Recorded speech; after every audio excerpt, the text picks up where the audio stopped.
We talked in the main video that saturation increases complexity and increases loudness. It does a few more things, which I'll go over here, and I'll show the loudness and complexity more in depth. To show the loudness, I have two different snare drums right here. They're the exact same snare drum with a little bit different effects. This first one is dry, it has no audio effects on it right here. Then the second one has a 9 dB gain boost, just 9 dB louder, going in to a stock, no touching the buttons, saturation plugin. So this is going to show the loudness of how things work.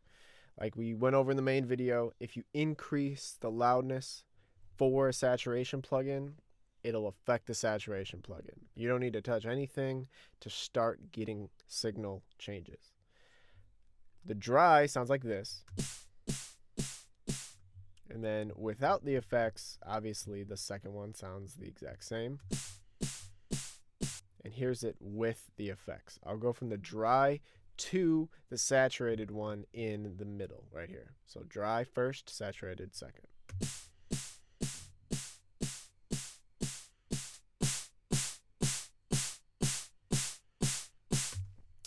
You probably heard it get a little bit louder, right? Probably thought that it sounded a little bit more in your face, like almost the snare drum was closer to you in the mic. Definitely sounded louder to me. One more time just to be safe, really quick. It's almost like guaranteed that that's like louder.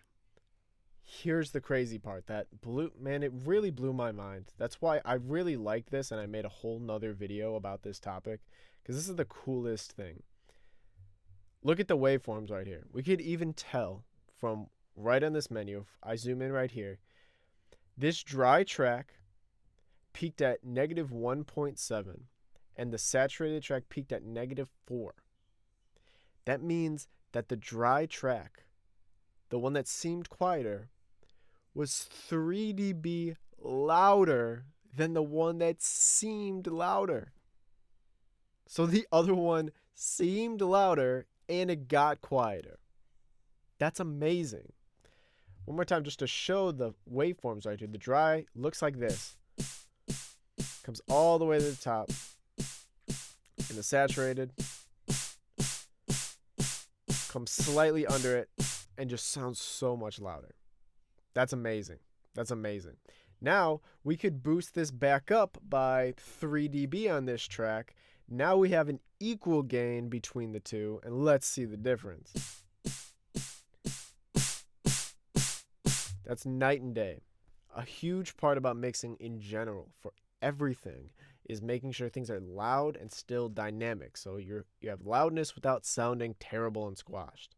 Just by driving this saturation plugin with stock settings by 9 dB, just raising up the volume a bit and then putting a saturation plugin without changing any of the knobs, this one worked out beautifully. And we got this signal that seems like it's 10 times louder and still cut the volume. So that's loudness. Let's go into complexity. So what do I mean by it adds complexity? Well, let's take and copy and paste the exact same saturator and put it on to this track right here, which I've named Sine. This red track right here is named Sine.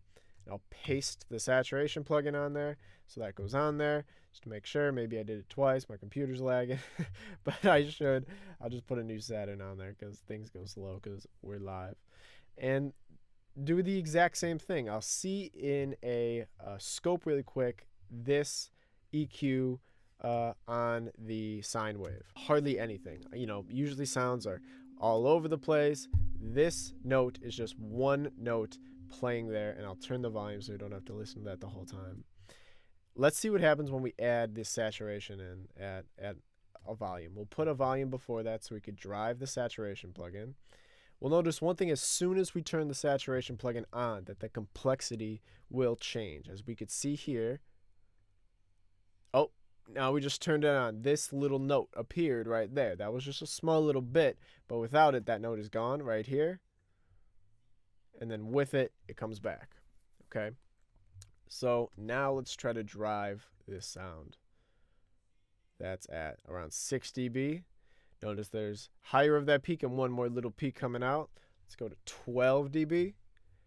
Now that peak is solidly there, and there's another peak coming out, and let's just crank it all the way to the top. All of these harmonics come out. Look at how much different it looked from just this first original point. It looks huge now. It is so complex and new with harmonics. Just as a general rule of thumb, really quick, this is called the fundamental. So the first note that was played is always going to be like the note. It's the note that we say. If it's a G, if this note is a G, if this little note is a G right there, then it's a G. All these other things are harmonics on top. They just change the character of the sound. Mainly, they change the complexity. Characters, complexity, fullness, you could call it too. So that's why when you have sounds that look like this, that look like they're just one little pin in the middle of this whole waveform in a song, you could add saturation plugins and have this huge complexity potential for filling up the song. Here's a couple more things that saturation does that we didn't go over in the main video, but it's worth mentioning here. Let's put the normal snare drum that we have right here back on. Let me just check my notes really quick too. We're going to go over compression. Yeah, so we'll look at the compression. That also leads into distortion, overdrive, and fuzz. Distortion, overdrive, and fuzz, some things that I mentioned in the beginning, are the exact same thing as saturation.